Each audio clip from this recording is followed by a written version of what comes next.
From the studios of the Department of Communication in Phillipsburg, welcome to Prime Minister Talks with Honorable Prime Minister Silveria Jacobs. Hello and welcome to Season 2, Episode 8 of Prime Minister Talks. I am Silveria Jacobs, your Prime Minister, and with me I have a very exciting guest. He has been on St. Maarten recently, is a well-known and respected professional in the field of epidemiology, and I am proud to have as our guest today Dr. Duits. So Dr. Duits, welcome to the program, and would you be so kind as to briefly introduce yourself to our listening and viewing audience, as well as give us a little bit about your professional background? Okay, thanks again, Prime Minister. Thanks for the opportunity again to speak to you and, of course, to the population of St. Maarten. My name, as you already said, is Ashley Duits. I'm a medical immunologist by training. That means that I know something about your immune system. I know something about viruses. I know about infectious diseases. Daily, I'm the director of the Red Cross Blood Bank in Curaçao, and I have a chair in medical education at the University of Groningen. Next to that, and from my experience, I've also worked on vaccines. So putting that all together, I have some views of importance on vaccines and how these things developed. And in that sense, advising our local government. And I'm very happy to also support the program in St. Maarten. Great. I know that there's been, of course, a very high spike in Curaçao recently, which has gotten under control. And we saw then that also the vaccination rollout increased steadily. How is the vaccination rollout going in Curaçao, where you are stationed? And what percentage of the population is now fully vaccinated, as let's say, and then segue into our situation right here? Right. Well, we had our challenges, as you already mentioned, big challenges, as mostly every country has had. We had a vaccination program that's running well. We've reached about, let's say, 46% of coverage, of full coverage at this moment in time. And as most countries, you have a very strong start going up until the plateau we've reached at this moment in time. So we see our figures each week going down for vaccinations, but that's normal. That's the way the whole procedure works, because at a certain moment in time, you're facing the critics, you're facing people who not at first are very enthusiastic. So at this moment in time, we are at that part of our program. We are now going into the neighborhoods, discussing things with people, trying to be talking to them at their own frequency. So understanding what the issues are they have, discussing this also, for instance, with undocumented persons who at first are very hesitant to come in because of the fact that for them, there's another risk they see if they come and get vaccinated, what's going to happen to them. So addressing all of those things on a more personal basis, that's what we're working on right now. And it's going well, I need to say. The same holds true, actually, and was very glad to be in St. Maarten last week. The same holds true, actually, for St. Maarten. I've seen at front what's happening and how your team and the team of Mrs. De Wever is doing. And I need to tell you, I'm very impressed. I was even at a pop-up program in Old Dutch Quarter on Saturday. Again, very impressed. We tend to forget that what we are going through, this pandemic, is something extremely unique. The whole world is facing something new. So there is actually no guideline in saying, you know what, okay, you reach your plateau, so go to page 28 of your guideline and take these measures. I mean, we all know that doesn't exist. So it's very important for us to realize two things. The approach of a pandemic is actually a 1-2 punch. So at the one hand side, you're doing your public health measures. You need to have those in place. You need to have a strong team.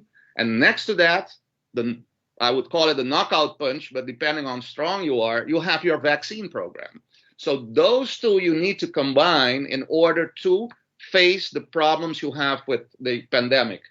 And I think we need to realize that the whole world is facing this same problem. So it's not only St. Maarten, it's not only Curaçao, it's the Netherlands, it's the United States, it's now England again facing a couple of challenges. And if you want to put it into perspective, I looked up a couple of figures because St. Martin is more about 40% coverage, I think, at this moment in time. We have 44 now. 44. Yeah, so that's extremely well. I mean, if you look at Trinidad and Tobago, at this moment in time, today, there's 0.17% coverage. If you're looking at Barbados, it's 22%. If you're looking at St. Lucia, it's 11%. If you're looking at Brazil, it's 11%. So again, we're facing a lot of challenges. We need to realize how to approach this. And I think those two aspects are very, very important. So we have the vaccines, we have public health measures, and we need to combine them, but still we need to venture to higher levels of vaccination.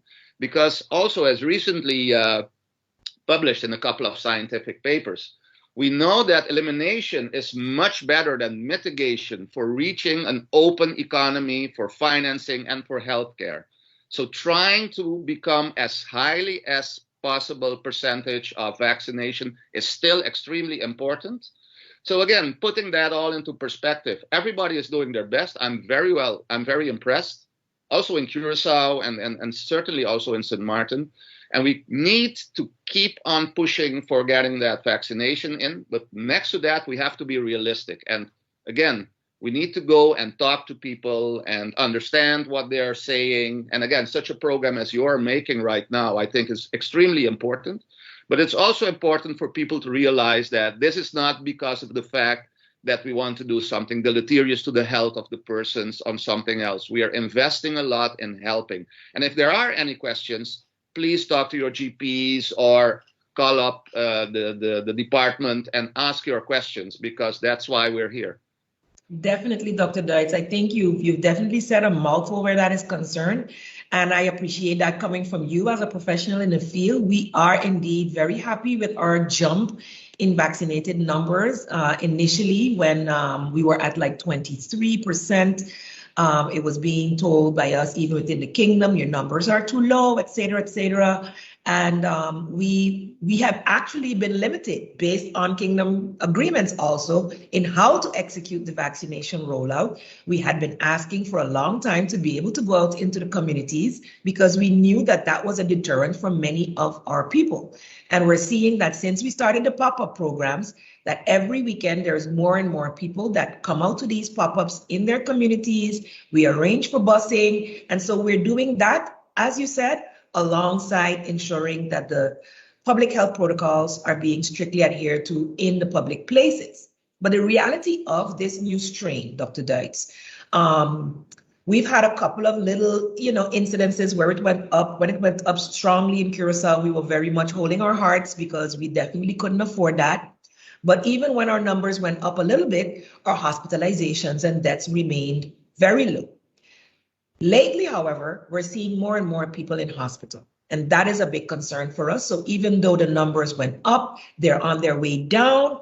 Vaccination rates are rising. The vulnerable people are ending up these days in hospital based on the level of the strains, I'm being told, but also because a lot of people are ignoring symptoms almost before it's too late. What can you tell the general public about that? Well, it's a challenge, again, as I said, faced by the whole world. We are seeing what we call variants of concern. So those are mutations in the virus. And nowadays they have new names by the WHO. So they're called alpha, beta, alpha being the British variant, beta, the South African variant, the delta being the Brazilian, and the gamma, the delta being the Indian and the gamma being the Brazilian variant. What we know of them is, especially the latest ones, they're very infective. They're 50% more infective than the original one from Wuhan. So you would expect more persons to be infected. And what we're seeing, of course, because of the fact that we've tried to protect the ones that are most vulnerable, so the ones of a higher age, we are seeing now, especially two things. We're seeing younger persons coming into hospitals having complications because of two things we need to realize. First of all, the strains are more infective. So that's one. So for instance, the alpha strain is, of course, more infective than the original one. But now the delta chain, the Indian chain, is even more infective than the British variant. And next to that, we need to realize also that especially the young people, are getting public health measures wary. So they are the strict adherence to the public health measures are again becoming more difficult, and that means that human behavior is of course changing. That's something else we also realize with this pandemic. It's not only about viruses and immunology and virology and knowing all of that and making your vaccines. It has a lot to do with how people manage. It's with human behavior, as with everything. So we need to understand that as much as we can. And that's a very difficult challenge. So going back to your original questions, the hospitals are getting burdened again because of this. So there are two things. It's the new strain, but we need also to realize that human behavior is changing and people are getting wary. Nevertheless, it's still very important to keep up with those measures because that's the only way out. And I can just give you an example of what happened now in Curacao yesterday. We were very happy to get our first tourists in with the cruise ship. But within that, we now heard that 2 people were infected on that cruise ship. So it's not only on that cruise ship. You can imagine if a lot of those people come on the island and walk around. Again, those public health measures are still of importance. This only serves to show you that as an island on tourism, you're very vulnerable. And so need to keep that. I always tell them, 1-2 punch, vaccine, public health measures, and try to convince everybody to keep that guard up until you are at a high enough percentage to have your herd immunity, which in all sincerity, we haven't reached yet. So we need to take those into account. The economy is opening up. It has to open up, but it cannot open up only with vaccination at this moment. So we need to rely on those public health measures also to, in a balanced way, treat and approach the situation we're facing. That, again, is something extremely unique. We haven't faced this in any way in our recent future. Thank you so much, Dr. Duitz.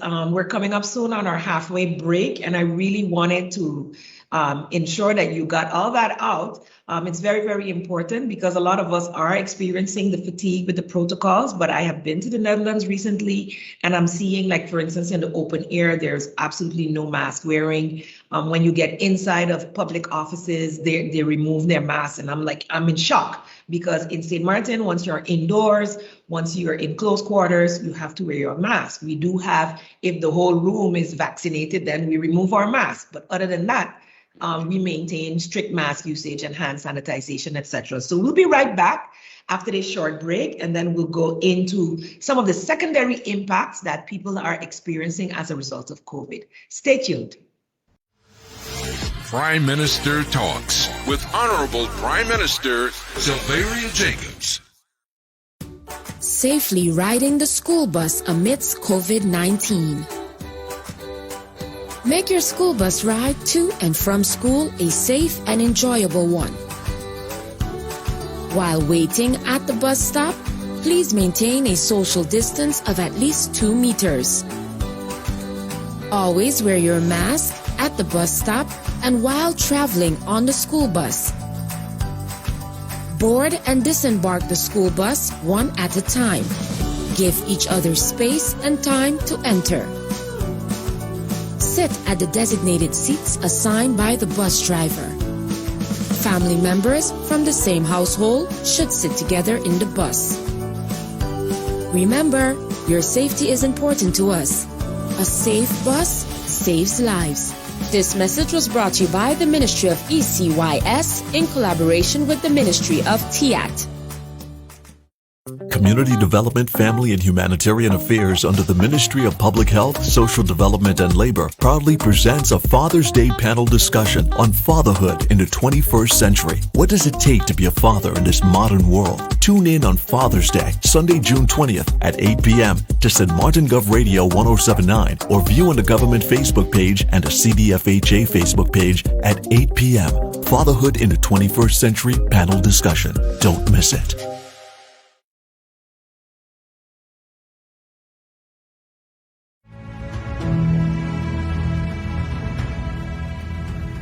All persons, even those who have received a COVID-19 vaccine, must continue to maintain physical distance, wear a mask to protect themselves and their communities, and thoroughly wash their hands.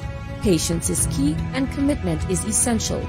The ability to keep each other safe and healthy is literally in our hands. Hi, I took the vaccine. Ik ben gevaccineerd. I took the vaccine. I took the vaccine. I took the vaccine. I took the vaccine. I took the vaccine. I took the vaccine. Me vacuné. Vacúnate. I took the vaccine. Oui, j'ai pris le vaccin. I took the vaccine. Moi prends un vaccin. I took the vaccine. Be part of the solution. I will do my part.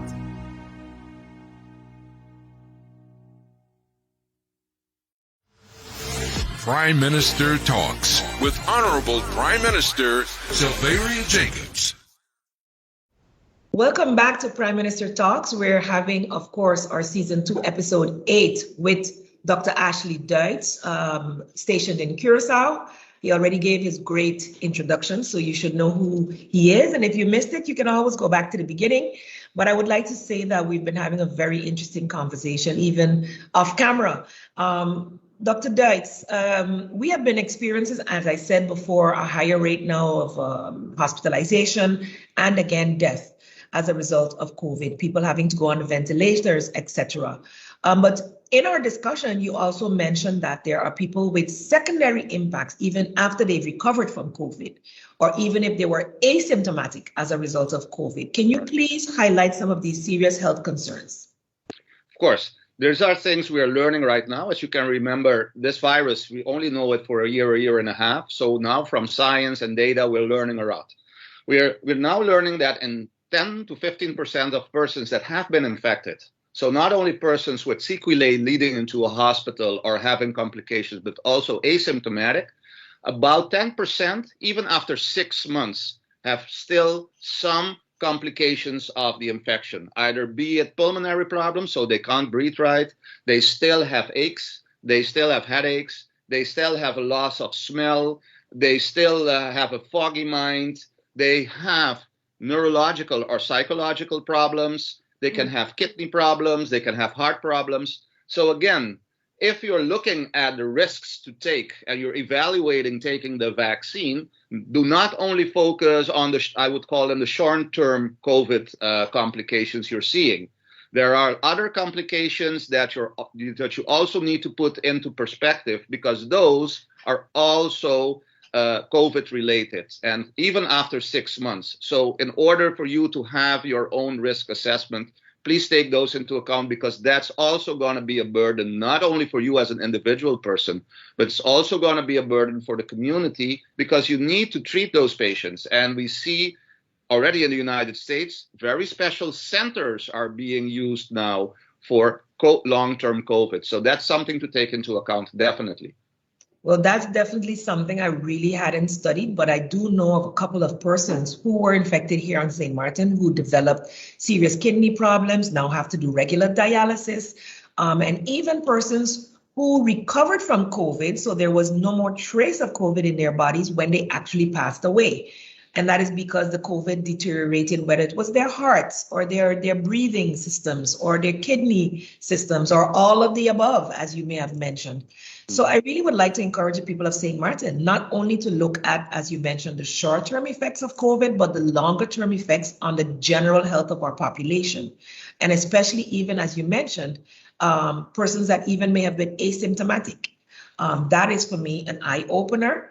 And with that, I would go into the next question related to now the trend being that persons who have been infected before can now only required or suggested to take one Pfizer vaccine. Can you give us a little more, from an immunologist point of view, how this works and to put it's a very logical approach. If you want to be completely protected, this is what we know now from science and literature and all data that has come in recently. you need to see the virus twice. Then when you see the virus twice, you're actually completely protected. So what does that mean? That means that you either have been infected, so seen the virus one time already, and then you get your first vaccine shot, which simulates an infection, you're seeing the virus for the second time, which is the same as getting 2 shots without having been infected. So that's the simple equation. We have looked at that very extensively. We see that all protective parts of your immune system are at par at the same level. So either being once infected and having 1 shot, you have the same amounts of protective antibodies, cellular protection in each and every way. So there's actually no big difference. In that case, that's why we're saying that's also, for instance, in the Netherlands now, the policy, and in developed countries, they say, you know what, you don't need to get that second shot because you've seen the virus twice. Your immune system is as high as it can get, because next to that, studies also show that even if you get that second shot and you have been infected, there's no extra push your body is getting. So what is very important to realize, so not only that is important, but also extremely important to realize there's something else. You need to get a shot even if you've been infected, because that's something else I've heard. People say, you know what, I went through the infection, I'm okay, I'm strong, I'm young, I don't need a vaccine. The same equation holds true for those persons. So if you had the COVID-19, you only seen the virus once. You need to get your vaccination in order to have a protection. And also need to mention that studies have shown us, especially studies in England now have shown us, that if you are not completely protected, you will not be protected against the variants, especially against the Delta variant. So even if you have seen the virus once and have been infected, if the new variants come in, you're not protected. That means, and what we see now is that persons who have been infected and have the Pfizer vaccine, they're protected even against the Delta variant, which is the Indian variant, and also the ones that have been normally vaccinated. So from all perspective, all dimensions, all data we're gathering, please see, I would say that please see the virus twice. So that means either 1 infection and 1 vaccination, or 2 vaccinations in due time. And as I would say, you're ready to go. That is, I think, very, very clear. I speak to people every day, even on the streets, passing from in and out of the building, going to work. And I ask people, I know it's a private thing for a lot of people, but somebody sent me a message today that's very poignant. If we remain that it's your private right to know whether you are vaccinated or not, then I'm running the risk as a vaccinated person to be around people who are, for the most part, not vaccinated. And for me, seeing the effects it has on families makes it, for me, imperative that we reach herd immunity. And we have to be realistic. We have a drive. We want to get to 85%.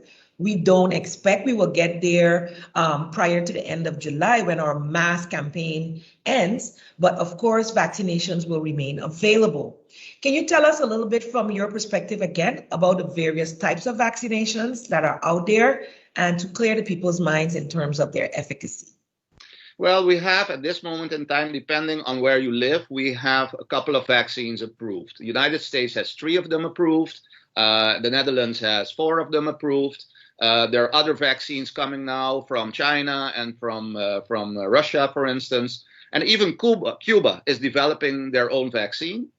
But from the ones we have, like the Pfizer and Moderna, are extremely well. They have a protection of about 95%. The Johnson & Johnson has a little bit lower coverage of around 70%, which is, let me remind you, normally looking at vaccines, all other vaccines, if we have a vaccine that gives a coverage of 70%, we go as vaccinologists and immunologists, we go, wow, this is a tremendous vaccine. This is something we want. We have the luxury of having other vaccines available now, even in St. Maarten, that have a higher coverage, which is unseen actually, historically wise. But let me just say that all of those vaccines that have been approved in the Netherlands, especially the Moderna, the Pfizer, and even the Johnson & Johnson, are very good vaccines. You can use them. They're very protective.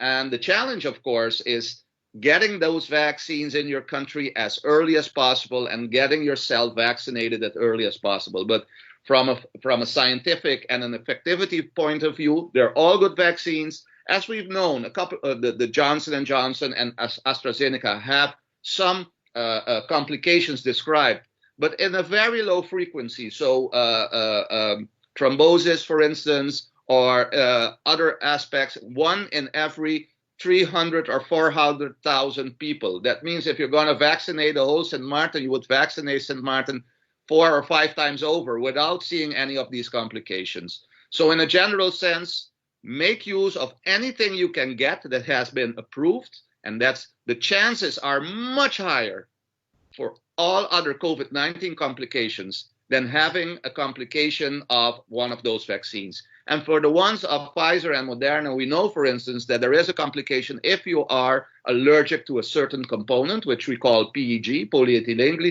glycol, and that's 1 in every 250,000 persons, or etc.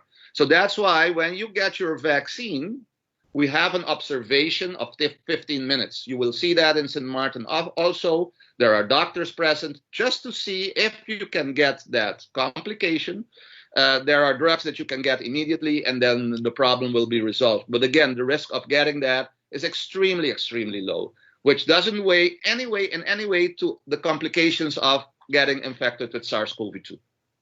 Exactly. And I think that is exactly what I want us to end with. We have just under 2 minutes, and I really want you, I'm not going to say anything further. Why is it important for us to be vaccinated? You have about 40 seconds. Here we go. All right. I think we've mentioned it a little bit again. It's about a lot of things. It's a lot about your health, about the health of all the persons you love. It's about your responsibility for your community. It's about your own work. It's about anything that you want to do in the future, because maybe your choices, you do your choice yourself, but the world around you is changing. So those requirements for your financing, for your economy, and for your health, it's a no-brainer. Take the vaccine. You are in a very privileged position at this moment in time. Look around you. Other countries don't even have a vaccine. So I would completely support and recommend you to do that. The government of St. Maarten is doing an excellent job. You have the facility. You have the pop-ups. Please go and get vaccinated. Thank you so much, Dr. Deitz. It has been a pleasure speaking to you. We could have gone on for much, much longer. I know that the people of St. Maarten, maybe you're going to become a household name where COVID-19 is concerned, for sure. I want to wish the people of St. Maarten much strength, much safety over this weekend. And as we move forward, we will continue to exercise very strong healthcare protocols within our society so that we can remain open.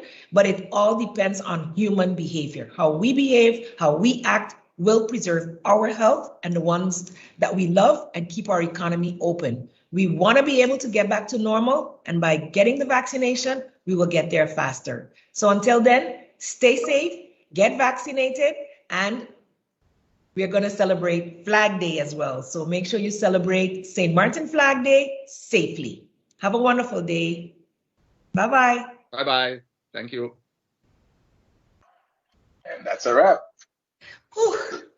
Very good. Thank you, Dr. Deitz. It was a pleasure. It was a pleasure. It was indeed a pleasure for me too. Thanks.